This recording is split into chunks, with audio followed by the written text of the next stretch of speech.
Hey, I want to give a huge shout out to Laurie-Ann because working with her has completely changed how I approach speaking. I'm not a stranger to public speaking at all. I've done plenty of it, but I've never worked with a speaking coach before. And let me tell you, the difference between going it alone and working with Laurie-Ann, night and day. She helped me develop my signature speech, and not only did it highlight my expertise and authority really well, but it converted 60% of my audience onto my email list. 60%. And did I mention, thanks to her, I landed my first paid speaking gig. Lorianne's signature speech framework made it so easy to put together a talk that opened with a bang, kept my audience engaged, and most importantly, made it effortless for them to take the next step with me. She is an absolute pleasure to work with. Super smart, really strategic, and honestly, just so much fun to be around. So, if you're on the fence about working with her, do it. You'll wonder why you waited so long. Thank you, Laurie-Ann. Have you ever told yourself, I'm just waiting for the right time? Need to finish this certification? Or maybe I need to know a little bit more before I take that next step. Come on, let's be real. Sometimes waiting is wisdom, but sometimes it's just fear dressed up in a familiar outfit. Today, we're going to be talking about the truth about waiting, how to know when it's the right move, and how to know when it's just an excuse. Are you a coach, a consultant, or a service provider? Well, you are in the right place. This is Be in Demand, the podcast all about public speaking for coaches, consultants, and service providers. I am your host, Laurie-Ann Mirabito. I'm a reformed painfully shy girl who accidentally became a professional speaker.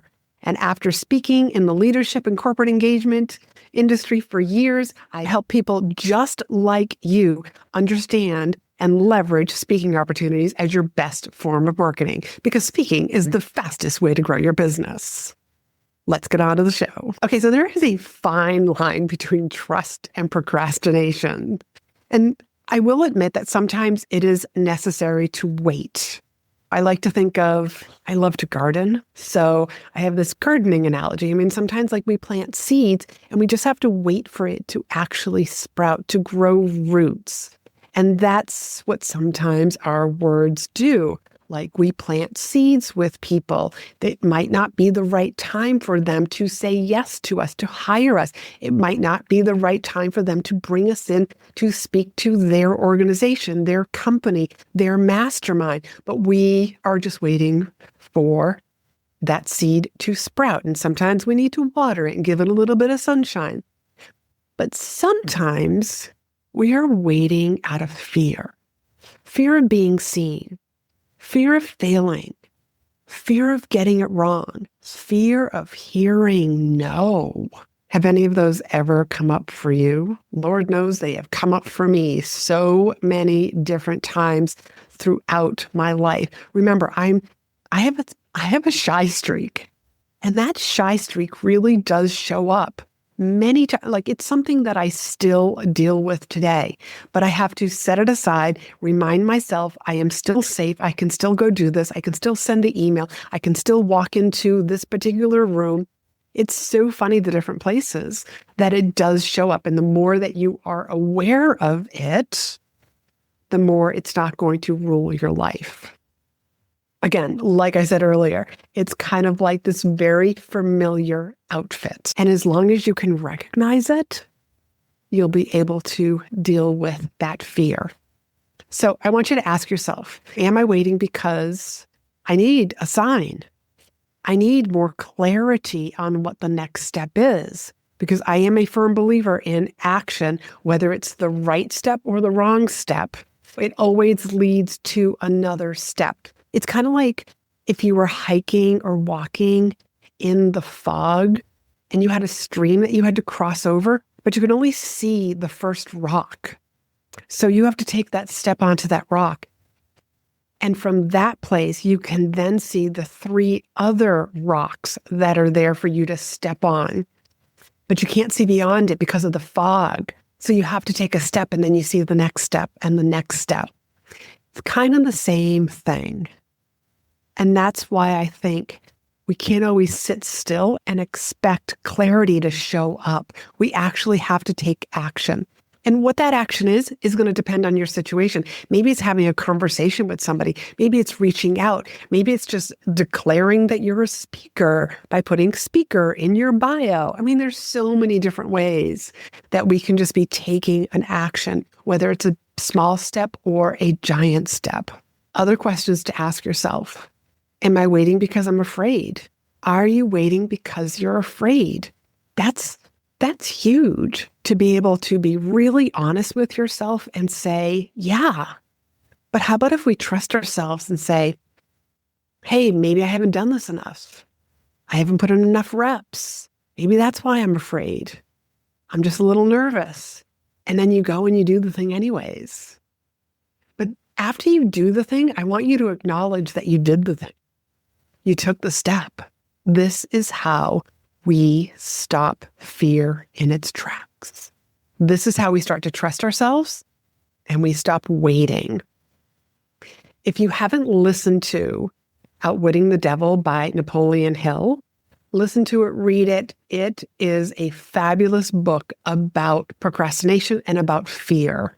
And this book was written a very long time ago, but it did not come to print until Napoleon Hill's family had passed away. And there is a very particular reason, because the way that the story goes, it's way more accepted now than it was way back then. So consider listening or reading that book. Here's another reason why you might be waiting. Do you have a bad memory? And maybe you need a new story. A bad memory can hold you still for years. And I've had my own bad memories, but at least I realized, sometimes not quick enough, had those bad memories that were holding me back. And I realized I'm just afraid of doing X, Y, Z. I need a new story. I need a new memory. So I need to go do the X, Y, Z and just see what happens. In my past, I have had bad launches. And when I say bad launches, I mean nobody signed up. And that memory really held me back. I'm just being totally transparent with you. That memory was like a weight, was like an anchor. And it kept me still for a very long time.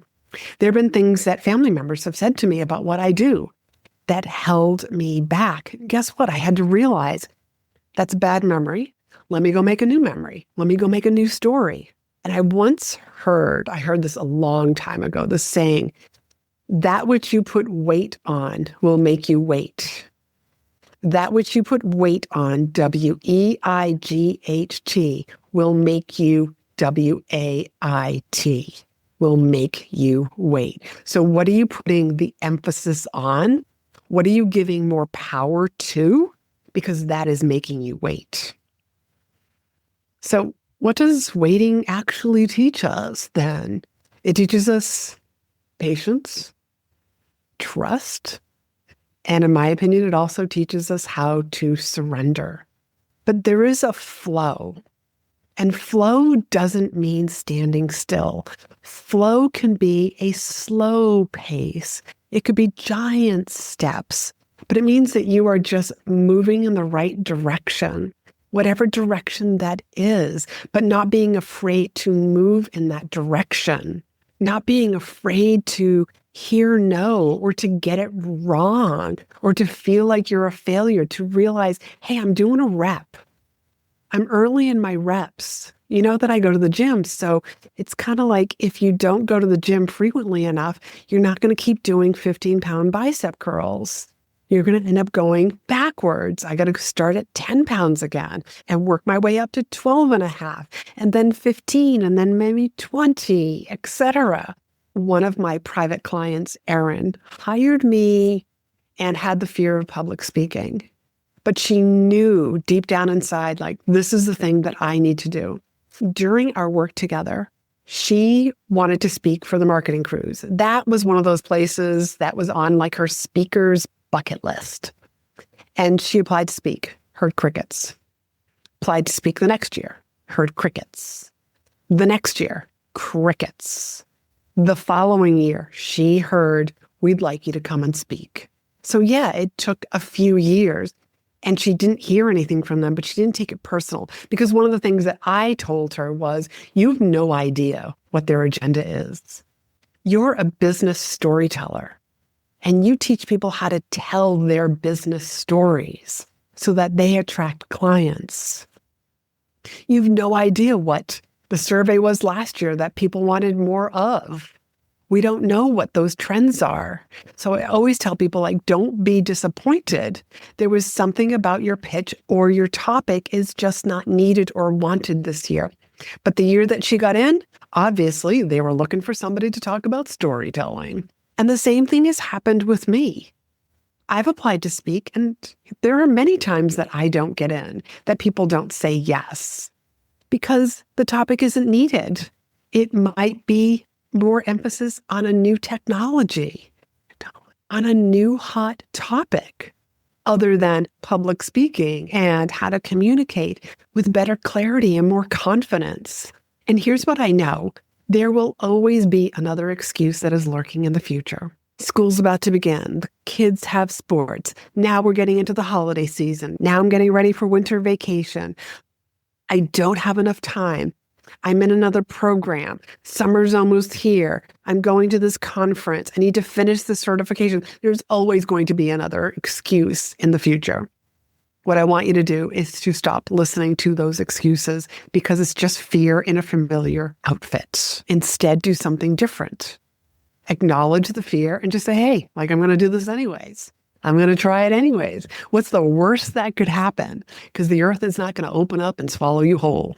So how can you move forward while honoring timing? You don't have to take the giant leap. You can take a little baby step. Maybe you reach out to one or two podcasts and you pitch to be on their show. You let people know, I'm available to speak, and these are the topics that I speak on.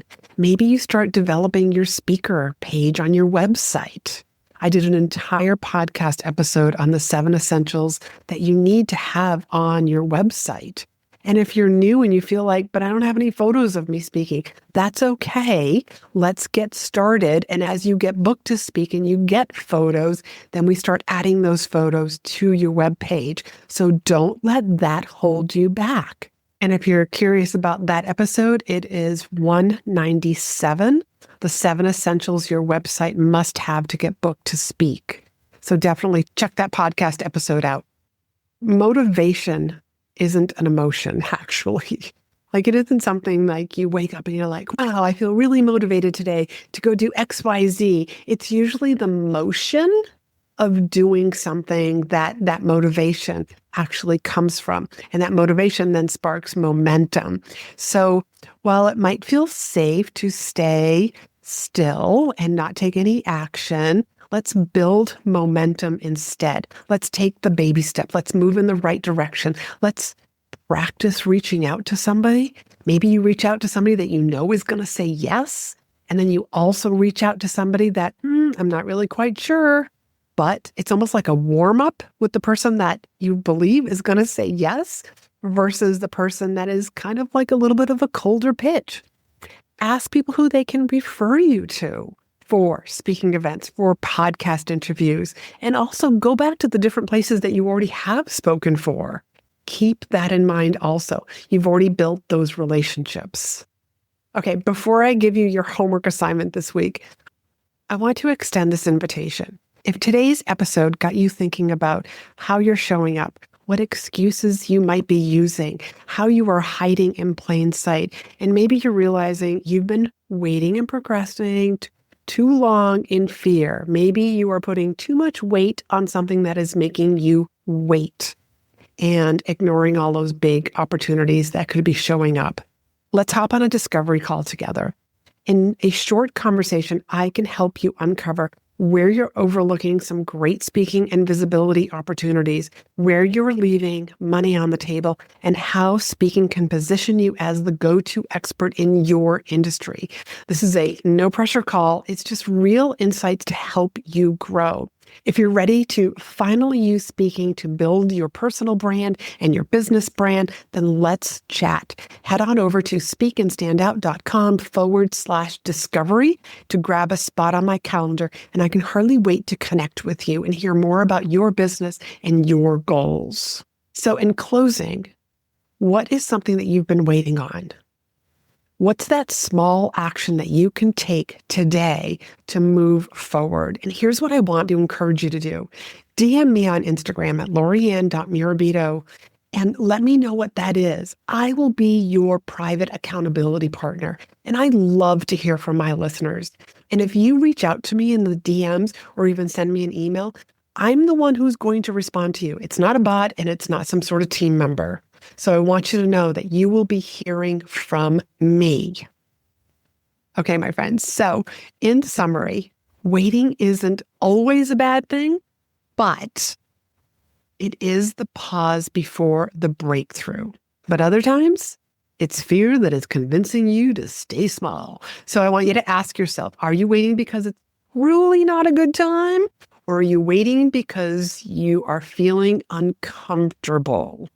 You're feeling a little nervous. You're feeling fear show up. You're feeling or hearing all of those excuses come to mind. Well, you don't have to have it all figured out. That is the good news. Just one small action step today. Send the email. Say yes to the opportunity. Put your name in the ring, so to speak, because clarity, being certain, doesn't come from waiting. It comes from doing something. You're going to do something like, yep, that was not right. Yeah, that felt good. I'm going to keep doing a little bit more of that because your intuition is actually speaking to you. So I would love to hear from you. And just like I said earlier, feel free to DM me on Instagram, Laurie-Ann.Mirabito, and let's chat about this podcast episode. Let me know how you enjoyed it, how it resonated with you, and what it made you think or feel, because, I'm all about how the words are making you feel these days. And until next time, I want you to keep showing up because your audience is waiting for you. And I want you to be in demand.